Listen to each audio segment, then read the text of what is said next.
Hello and welcome to another episode of Inspired Good Fat Life, where we talk about all things good fat and life.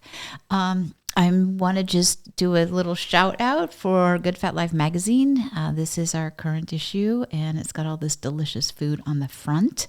It's full of wonderful things to know about healthy eating, healthy living, and we really spend a lot of time curating the articles and the messages and the fun facts to be things that you might not know that could really make a difference. It's those little things, because I just don't like to waste time.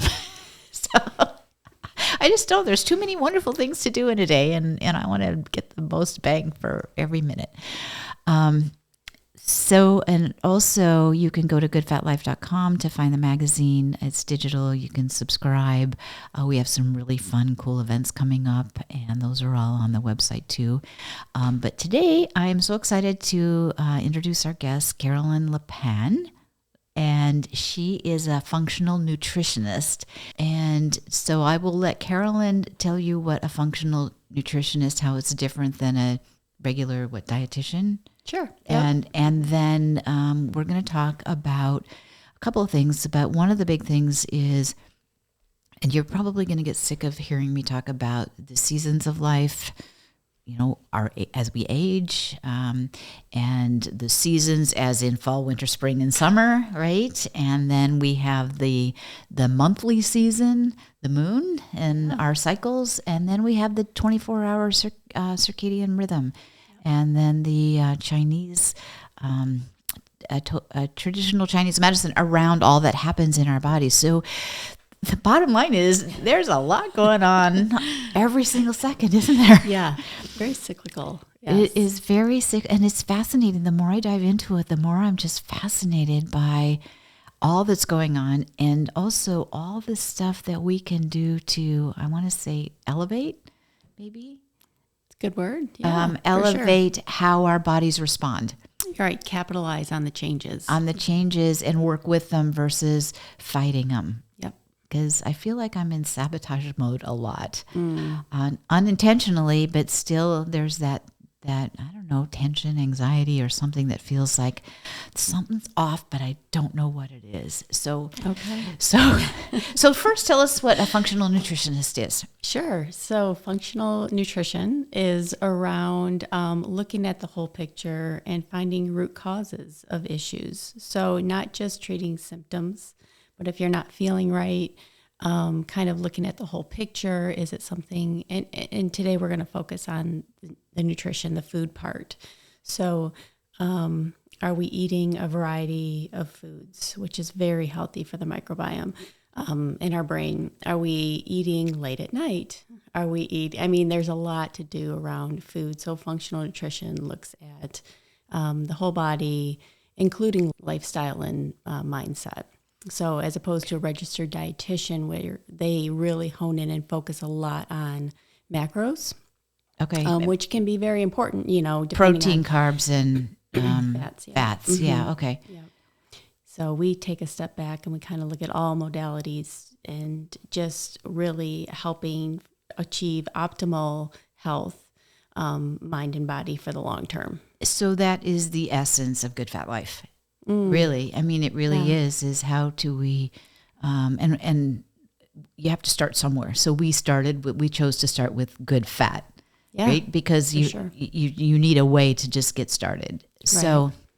So that said, oh my gosh, there's 100 different topics we can look at. But today we're going to be really focused on eating with the season. Okay. Right? So we're coming into winter. And we live in a cold region, and that would be a question because we have listeners, all over. I'm even getting requests from people outside of the country, which is really kind of cool. That's awesome, right? So that said, why don't you talk a little bit about cold winter, mm-hmm. and then but also maybe what happens in seasons that maybe aren't as cold. Okay. So are there some variations there? Yeah. And how do you know? Right. Well, wherever you are, what's in the ground growing is what you're supposed to eat at that time. That's a really great guide, right? So did it grow here? Right. Here, or because so much stuff comes from all over the world? Yes. So that's another thing we can talk about is the benefits of eating locally. So I guess we could just start there and then I'll go into... Yeah, let's start there, Carolyn. That's great. So there's, the benefits are obviously for the environment, fossil fuels, carbon emissions, all that stuff. If we're getting food from all over the world, then there's that impact. But also, if the benefits of eating locally is food has more time to ripen, and there's more nutrient density if we're eating locally.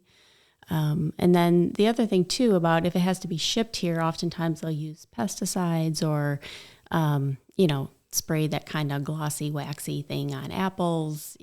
It's just, you can avoid that by eating locally and you support your local agriculture. So those are all just... But what about in winter? Okay, so right. Okay. So we're local winter. So what grows here? Okay, so we're talking about, squash, all different types of squashes. We're talking about beets, things in the ground. So those are things that require less light and cooler temperatures. So, and if you think about our bodies, we are maybe not at a conscious level, but we're in a similar state. And that's why, like deep down in our brain, when it's fall and you talk about an acorn squash or a sweet potato, how good that sounds, or sweet potato toast. Oh, that's so interesting, isn't it? So you're like, we're wired to glob onto that one. Yeah. Right. Versus zucchini or or in the summertime, a juicy slice of watermelon sounds delicious. Like to me right now, I'm sitting here in my sweater and jeans, a juicy, right. It's like, I never thought about it from that perspective before. So then what about as it like in January or February when there's nothing coming out of the ground? Yeah, I kind of tend to lump fall and winter stuff together, and then I lump like spring and summer stuff together. So, definitely like in the, say January, February, that's when we make things like chili with peppers and onions, or a stew with, celery or carrots or things like that. So those are foods that are really helpful in those types of temperatures during those types of months. And then they also have corresponding vitamins. So for example, vitamin C from bell peppers and things are helpful in the winter when you want to boost up your immune system. Oh, okay. And so, on the flip side, in the summer, if, vitamin A is good with retinol to protect, our eyes from outdoor light, because we're getting a lot of that. Speaking of light, we want more vitamin D in the winter months. So, you can look up the, best foods and find foods that you like with those types of vitamins at that time. So I keep kind of going back and forth. Vitamin E would be good for skin in the summer. So like aloe, things, spinach, those are all. For winter, you're saying vitamin C, vitamin D, and so what? Vitamin E? Well, so they're I don't want to choose a favorite, right? But you're right. And so in winter, I would say, vitamin C for immune, correct? Okay. Vitamin D for mood, and that has to do with neurotransmitters and adding in healthy fats for your brain. So you kind of touched on it earlier, but omegas are really good for healthy brain fats. So omega-3s, there's 3, 6, and 9. So omega-3 is really good for heart and brain. So things like, fish and nuts and seeds. Omega-6 6 is really good for hormone health. So that's like flaxseed and things like that. And then omega-9 is also good for heart and arteries. So anyone that, with cardiovascular issues could really help benefit from. Would that include blood pressure, high blood pressure? Blood pressure, cholesterol. Okay. Mm-hmm. Okay. Yep. All right. So there's just so much, so much. Okay. So for winter, we'll just stick to winter right now. I mean, because the books are written about the omegas and all of these. There's lots of books. So I loved it when you said that our brains are kind of wired to want squash, actually, you're right. It's like the idea of a green pepper is more appealing to me than an orange. Yeah. Exactly. It just doesn't feel quite like it's right. Right. And so to be mindful to look for those vegetables in our produce section. The farmers markets are pretty much over for the year. Right. Yeah. And so we would have to go to our local grocery store to get those items, but to look for those things. So give me a list again. So like squashes, beets, potatoes. Oh yeah, potatoes. I would say eggplant, Brussels sprouts. Kind of the heavier sort of like the cabbage. Even asparagus, I guess, could be still kind of like a fall-ish type food. Yeah, those are all really good examples. And then I just want to make a comment on what you just said about like our brain and kind of tricking it and unconscious. The food industry knows this about us.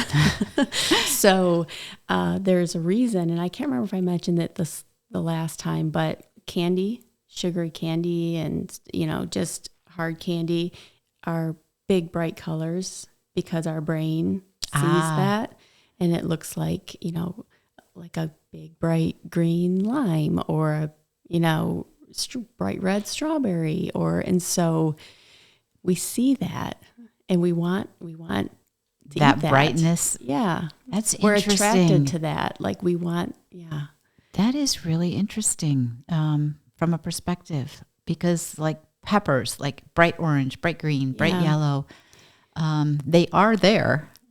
Right. And this time of year, with being the holidays, there's so much sugar everywhere. And also when we talk about the longevity and aging, when we have fruit and vegetables that are local, and we allow them to ripen fully.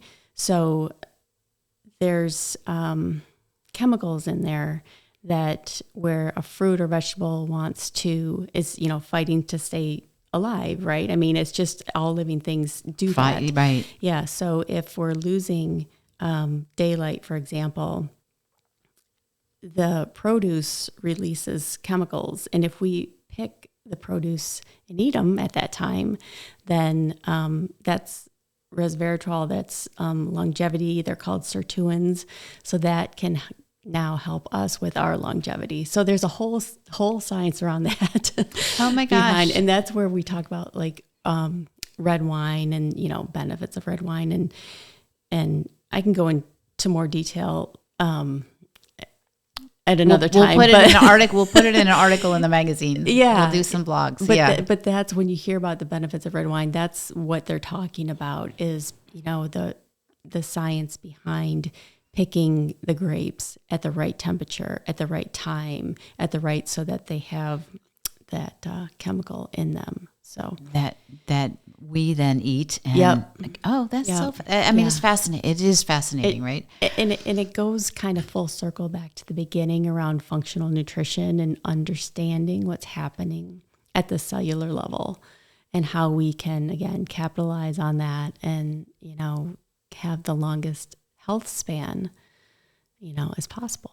Well, and just having come through, some illness myself, when you don't feel good, you really have nothing, right? Yeah. You really, it's It's not just valuable to be alive. We want to be thriving. I agree. And really enjoying every moment, because there's so much to enjoy. So much. I know. You feel Right? like you're missing out, right? You're missing out. And also, but when you don't feel good, nothing really, it doesn't matter. A beautiful sunset is just there, right?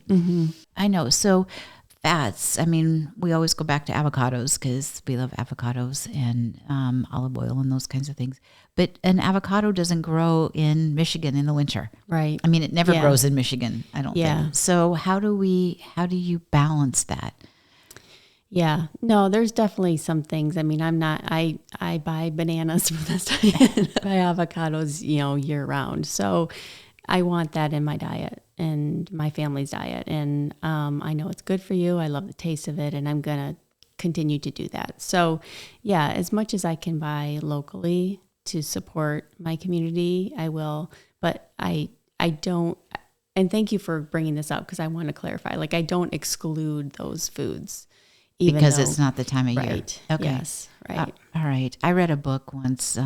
It was Barbara Kingsolver, I believe. And she wrote a book. They decided to only eat local for a whole year.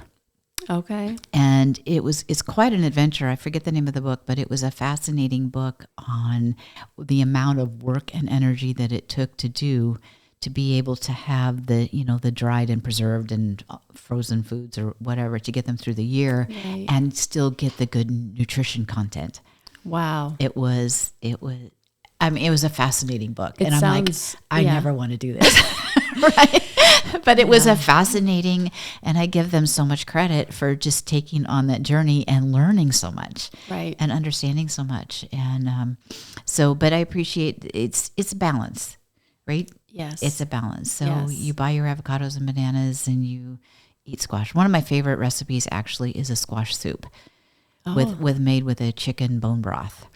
That sounds delicious. And onion it is. It's amazing. And ginger. Okay.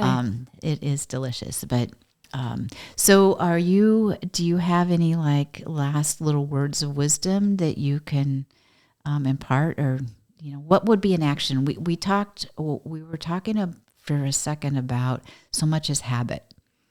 I mean, I'm just learning so much of how I eat is my habits, and